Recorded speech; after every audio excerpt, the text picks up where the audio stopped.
Hey everyone, and welcome. Tonight, I've got a really spooky story for you. It's about a guy who just wanted a fresh start, a quiet life away from all the noise and trouble of the big city. He found a cabin way out in the snowy wilderness of Alaska. But sometimes, even when you try to escape your problems, new ones or old ones find a way to follow. This is his story about a cabin, a mysterious diary, and a very, very unsettling figure he came to know as the Twisted Man. A few years back, I felt like I needed a really big change in my life. Everything felt like it was going wrong. I didn't have much money, I wasn't feeling happy, and my life just seemed stuck. Sometimes, I couldn't sleep for weeks. I just listened to the loud cars rushing through the city streets outside my window. Every time I went outside, I saw more people who didn't have homes. I saw scary things on the ground, like needles and pipes from drugs. There were more people getting robbed or hurt, and too many sad stories about people dying. The city felt like a bad, broken place, and I knew I had to leave. I didn't have a girlfriend or a family close by. My parents had passed away a few years before, and I didn't really talk to my brothers or sisters much anymore. There was nothing keeping me in that city, where I felt a little bit worse each day. So, I sold almost everything I owned. I packed up my car and drove far, far away, all the way up to Alaska. I wanted to try and start a new, better life. I bought a small cabin and a piece of land right in the middle of big, beautiful mountains and dark, pretty forests. In the winter, the northern lights would shine in the sky. They looked like God's eyes, sending out amazing trails of light that danced like big waves in space. Moving there did help me feel a bit more peaceful, but I learned that the main reason for my problems had actually come with me all those thousands of miles. It took me a long time to understand that I was the biggest cause of my own sadness. Like someone smart once said, no matter where you go, you take yourself with you. I lived in that cabin for 3 months, and mostly, things were okay. The biggest worries were wild animals like bears, moose, and wolves. I had a rifle and a shotgun to hunt for food if I needed to, and for protection. I also planted a little garden in the backyard and had a solar panel that made electricity for me. This is the life. I'd say to myself, relaxing on a hammock I tied up outside my cabin. I'd look at the amazing view.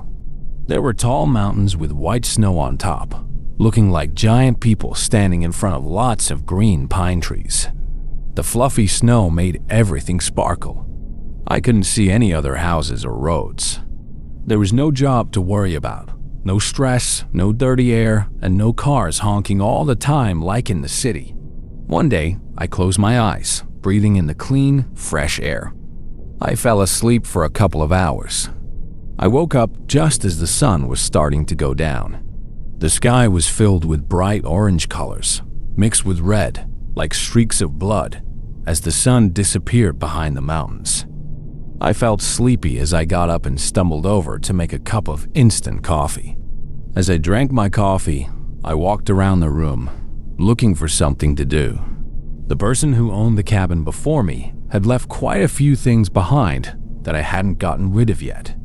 When I moved in, I found a bookshelf full of books, classic science fiction stories by writers like Philip K. Dick, Isaac Asimov, and Robert Heinlein. I was bored, so I started looking through the books, hoping to find a good one to read.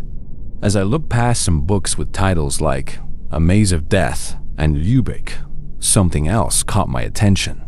It was a black book with a leather cover. It didn't have a title or the writer's name on it. The cover looked old and worn out. I was curious, so I pulled it out and opened it. Inside, I saw fancy handwriting on the pages, and I realized it was a diary.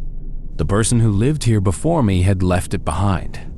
The first diary entry was dated January 9th, 2015. This is what it said. I don't know if I'm going crazy. I went to town to talk to my doctor about my feelings yesterday, and she said I should try writing everything down. She talks to me like it's all just in my imagination, but I know it's real. When I first moved into this cabin, it felt like a perfect paradise. I never, ever thought something would be sneaking around at night. I never thought it would be hiding under my bed, looking in my windows, and following me around like a shadow. Right now, a big snowstorm has me stuck inside. I have a cup of coffee in one hand and my gun in the other. I can't sleep anymore. I keep hearing something moving around under my bed. Sometimes, I think I even hear it breathing, like a dead body with dirt in its lungs has come back to life. I've seen little glimpses of this thing in the dark. Whatever it is, its skin is loose, like it's falling off its bones. It looks almost like a very thin, naked man. Its eyes look rotten and dark. Its back is hunched over, and its spine is twisted and sticks out like big bumps. It moves in a slow, jerky way, but I can never quite see it clearly. Its body looks broken and twisted. Its legs bend the wrong way sometimes. By the time I turn on the lights or try to take a video of it with my phone, it's always gone. But its bad smell stays. It hangs in the cabin like a sweet, yucky smell that spreads like a sickness. I don't know what it wants from me. I want to leave, but with this big storm outside, I'm trapped here. I can't get back to town. The snow is piled up around the cabin in big mounds, 5 feet high. I feel like I'm locked in a cage with a wild, angry animal, and I don't know when it will attack. My wife says she hasn't seen or heard anything, but she keeps disappearing. Last night, she vanished in the middle of the snowstorm. Where did she go? I asked her in the morning, but she said she was here the whole time. She said she didn't remember anything. There's no way she walked into town. It was too far, and the paths were blocked by snow. Something weird is happening here, but I don't know what. I'm really scared for us. I slammed the diary shut. I didn't want to read anymore. I didn't want to start feeling crazy just from reading his words. If the last owner went nuts in these mountains and started seeing naked, dead-looking guys crawling around, I really didn't want to know about it. I pushed the diary back onto the bookshelf and picked up A Maze of Death instead. I tried to forget what I had read in the diary as I read the other book all night. I tried to get the picture of the naked, twisting man with rotten eyes out of my head, but I couldn't. I finally fell asleep just before the sun came up. But as I was closing my eyes, I thought I saw a dark shape in the window. It looked like a starving man with wide, dark eyes that seemed to be rotting. I thought I saw him put his super long fingers on the window glass as he leaned closer. I blinked, sat up, and looked out into the white, snowy world. There was nothing there. Sometimes another hunter would walk on the deer trails near my cabin. There was a frozen lake about 1/4 of a mile away, its surface white and covered in thick snow. I put on my warm clothes because I decided to go for a hike in the cold morning air. I strapped on my snowshoes and grabbed my shotgun, like I always did when I went outside. You never knew if a polar bear might be waiting behind the next tree. I opened the door and saw footprints in the snow all around my house.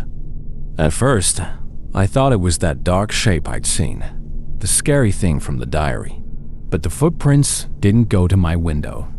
They followed a trail about 20 feet away from my cabin, heading towards the frozen lake at the bottom of the hill. I looked down that way and saw a dark figure walking slowly. "Steve!" I yelled. I recognized him. He was my only neighbor for 4 miles around.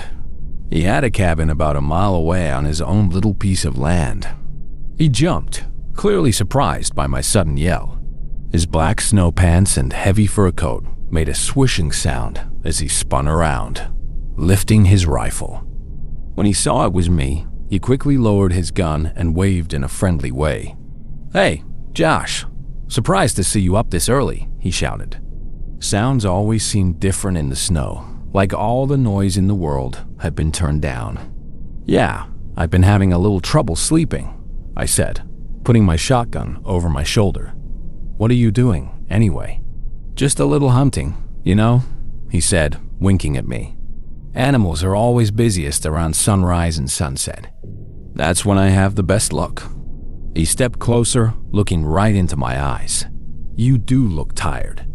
The bags under your eyes are big enough to carry groceries in." "Yeah, trust me, I know," I said. "Hey, this might sound a bit weird, but did you know the person who owned this cabin before me?" I asked. Steve's wrinkled old face suddenly looked angry. He seemed guarded and far away. Sure, we met," he said sharply. He seemed to be looking at my face, searching for something, but I didn't know what. His reaction made me feel a bit nervous. "Is he still around?" I asked. Steve's angry look got deeper. "Buddy, I don't know what this is about, but he's dead. Dead. He's been dead." He pointed a finger at my cabin, like he was accusing it. "He died in that cabin, actually." When he said that, my heart felt like it dropped into my stomach. A terrible feeling washed over me. How? How did he die? Was it like a heart attack or something? I asked. Steve looked down and didn't meet my eyes. "Do you know that Alaska has more missing people than any other state in the whole United States? It's not even close. For how many people live here, we have way more who go missing and are never found than anywhere else." He said, "They even have a name for it, the Alaska Triangle, and we're right in the middle of it." I just stared at him, wondering what he meant. It felt like he was trying to avoid my question. "No, I didn't know that," I replied. Steve nodded, then lifted his head and sighed deeply. "Look, what happened with the last owner and his wife? It's pretty disturbing. If you really want to know, I'll tell you. But it's not going to make you feel any better, and it definitely won't help you sleep." "I want to know," I said, right away. The wind suddenly started to blow hard around us. Little bits of ice and snow flew sideways. "Let's go back to your cabin then," Steve said, pulling off his heavy, fur-lined hood and shaking out his long black hair. "I could use a little whiskey to warm up." We sat down with a bottle of whiskey and 2 small glasses. I wasn't much of a drinker, but Steve definitely was. He quickly drank 3 shots in less than a minute. I only sipped a little of mine and put the glass back on the coffee table. Steve grunted, making a hissing sound. "Ah, that's the good stuff," he said, hitting his chest as the burning drink went down. Steve looked up at me, his eyes sparkling a bit now. "Huh, so you want to know about what happened to Will Lenning?" That was the previous owner's name. "Well, I'll tell you. No one really knows the whole story. I used to see him sometimes. He'd come down, have a drink, and talk. We all know each other around here, obviously." I nodded, telling him to go on. "He seemed like a normal, good guy," Steve continued. "He kind of reminded me of you, actually. A young guy trying to get away from the busy city life, trying to escape the bad parts of the American dream. Well, he was here for maybe a couple of months. Everything seemed fine. We used to go target shooting sometimes, have a beer. You know, we'd get together with a couple of other hunters who live closer to town and play poker sometimes. I never saw anything strange about Will. I never could have guessed what would happen to him." Steve sighed, looking out the window at the sharp mountains with a sad look on his face. "Well, what happened to him?" I asked, wanting him to continue. "He started talking about seeing someone looking in his window at night," Steve said. "He talked about hearing sounds from under his bed when he was lying there in the dark, sounds like sick breathing and shuffling. He started keeping all the lights on in his cabin, all day and all night." Steve leaned close to me, and a look of fear passed over his pale, wrinkled face. He started to lose his mind. He started digging holes all over his land, looking for something, even in the middle of big snowstorms. I would sometimes see him outside, digging. It seemed like he never slept anymore. It was a classic case of cabin fever, if I ever saw it. It was only a few weeks later that I came over here because I was worried. I hadn't heard from him in a few days, which was unusual. I found the door hanging wide open. And there, sitting in a chair right where you are now, was Will. He had a huge hole blown through his head from a shotgun lying at his feet. And next to him, I found a diary, stained with blood, open to a page in the middle.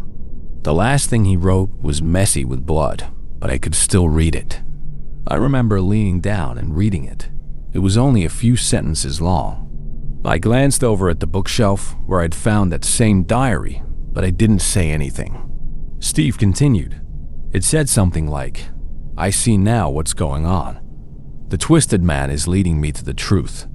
Today, I will finally find it." And that was his suicide note? I asked, my heart beating fast. Steve nodded. Yeah, I went into town and got some park rangers to come check it out. Eventually, the police and crime scene investigators came. They took all his stuff as evidence, including the diary, he said. Good riddance, I say. Reading something like that is never good for you. Sometimes crazy ideas can spread like a sickness. You know what I mean? I did know what he meant, but I didn't say anything. I looked back at the diary on my bookshelf. Its black leather cover looked shiny, like a snake hiding in the shadows. And I wondered, if the police took the diary as evidence, how did it get back here? You said he had a wife living here with him too? I asked. Yeah, she went missing around the same time, Steve said, looking serious. Pretty weird. The cops thought maybe she just moved away. He shook his head sadly. As far as I know, she was never seen again. It was like she just disappeared into thin air. After Steve left, I walked slowly over to the bookshelf and took down the diary again. I flipped through the pages. In the middle, I found the last entry. Old darkened blood spots were scattered over the page like raindrops. I found the suicide note and read the date. January 27th, 2015. It seemed Will Lenning hadn't lived very long after he started seeing the twisted man.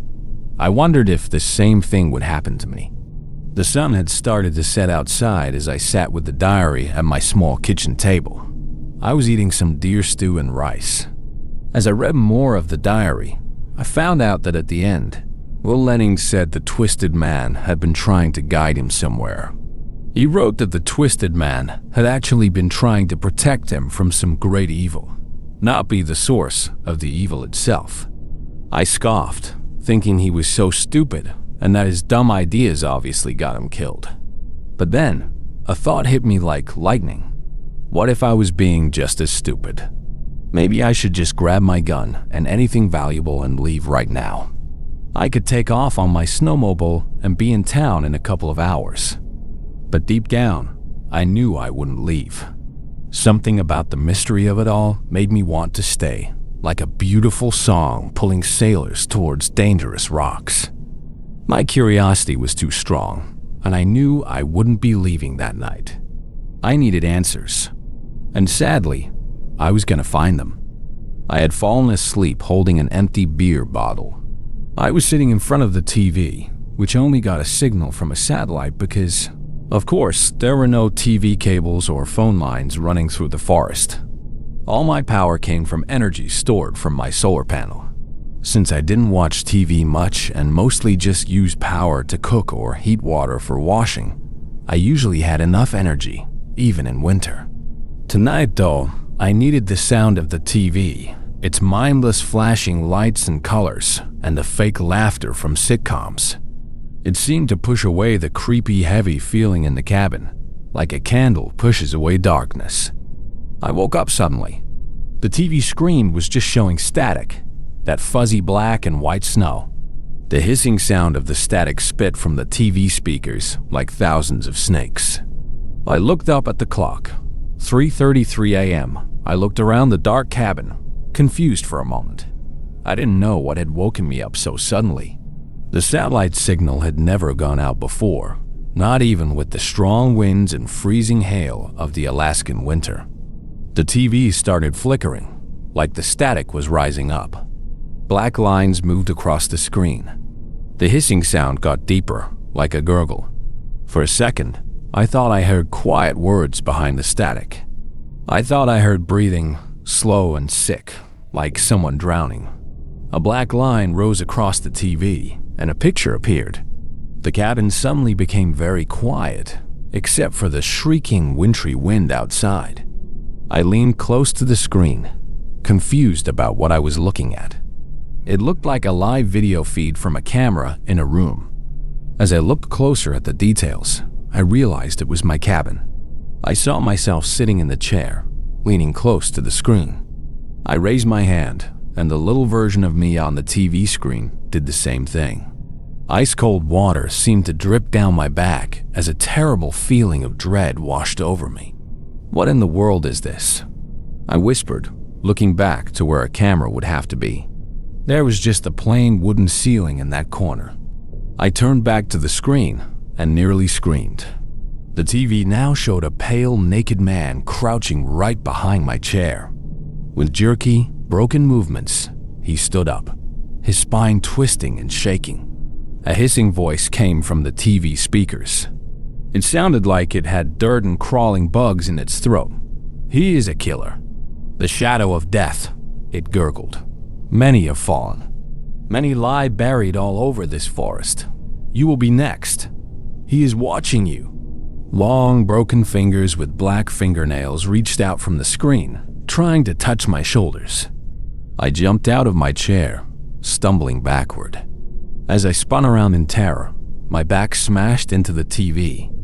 It fell to the floor, and the screen shattered with an explosion of light and broken glass. In those few seconds before everything went dark, I thought I saw a pale, sunken face with rotten, black eyes looking out from behind the chair where I had been sitting. I turned on every light in the cabin, but there was no sign of the twisted man. Now I knew I had to get out of there. But I thought about the warning the voice had given me. If the creature wanted to attack me, why hadn't it just killed me while I was sleeping? None of it made any sense. Who was watching me? The twisted man? And if he was, why did he warn me? Maybe it was some kind of mind game, I thought. Maybe the twisted man just liked to play with his food before he ate it. Thoughts raced through my head super fast as I threw on my snow pants and a couple of heavy sweaters and coats. I covered up my whole body as much as I could to try and stop frostbite. I had decided to run away. There was no snowstorm tonight, but the whole landscape was covered in deep snow, and I knew the wind would feel like a knife made of ice cutting against my skin. It was extremely dangerous to travel in the middle of the night like this, in temperatures that could get as cold as minus 30 degrees. Steve had been right. Alaska had the highest number of missing people of any state, and many of them were never found. Their bodies were probably frozen solid in the deep snow, miles and miles from the nearest town. I grabbed my shotgun, jumped on my snowmobile, and started heading to Steve's cabin. I hoped I could wait there until sunrise and then figure out what to do next. But things were about to happen that I couldn't control. I felt like eyes were watching me as I drove along the narrow, winding deer trail. The branches of the pine trees reached into the path like greedy hands, grabbing at my coat and legs. More than a couple of times, I thought I saw a pale, naked figure standing in the snow, but it was always gone when I turned to look properly. I sighed with relief when Steve's cabin finally appeared in the distance. I could see the lights twinkling through the small windows of his log cabin. I pulled up next to his door. Looking down, I saw two sets of footprints in the snow there. One set was much smaller than the other. I thought it was odd, but I just shrugged it off. My snowmobile engine cut out with a strange sound. I knocked hard on the door a few times. Steve appeared after a few moments, looking sleepy and only half-dressed. He blinked slowly as he looked me up and down, his wrinkled face frowning. "Steve, I need a favor," I said quickly.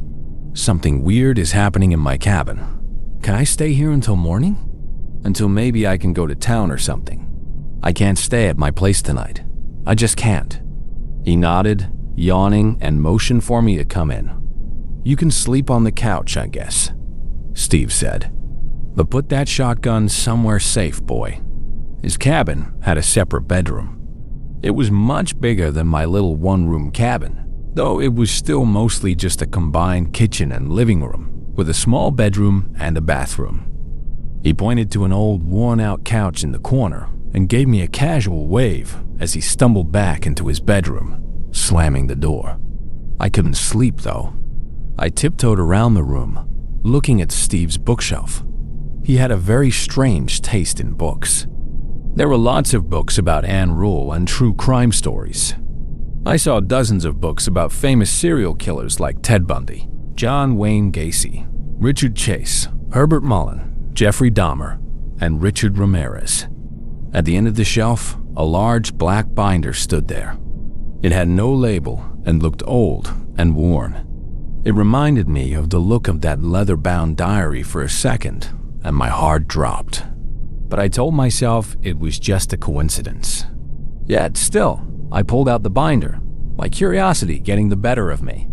What I found inside filled me with a terrible feeling of dread and horror. There were countless newspaper clippings inside, covering page after page. The first clipping was from almost 20 years earlier. It was about a woman who went missing in the Alaskan forest while she was hiking. A later one said her body was never found and that her family was still hoping she might show up alive somewhere. It said there was a reward offered for any information about her. And every page after that was more of the same sad stories. Missing women, murdered prostitutes, missing men, and no clues about what happened to them. I kept flipping through until I found clippings about Will Lenning's suicide and the sudden disappearance of his wife. On the article about Will's suicide, Steve had used a red marker to write, "Haha," next to it. I heard the click of a gun being cocked from behind me. I froze as Steve's voice came across the room like a whisper. "How do you like my work, friend?" he asked. His voice sounded happy, but also like he was making fun of me. I still held the binder full of horrors tightly in my hands as I stared, shocked at this man I thought I knew. "It's you? What? You killed Will Lenning and his wife?" And a lot of other women, apparently. Everything felt like it wasn't real, like I was stuck in a dream. Steve's grin spread across his face, but his blue eyes stayed cold and dead. "Yes, well, she was cheating on him with me anyway. Just another one, you know? They always get what they deserve in the end," he hissed, his voice full of hatred. "It's too bad, really. I just killed another one tonight. I was planning on saving you for later. The urge to kill isn't too bad right now, after all. It comes and goes in cycles, you see. It comes in waves." I saw a flash of pale, naked skin moving with jerky motions behind Steve. The twisted man came up behind him. I didn't say anything, just watched with wide-eyed horror and surprise. "You need help, man," I whispered. Steve laughed. "Help? The only help they give people like me is a needle in the arm. You know that. That's why it's important to always cover your tracks."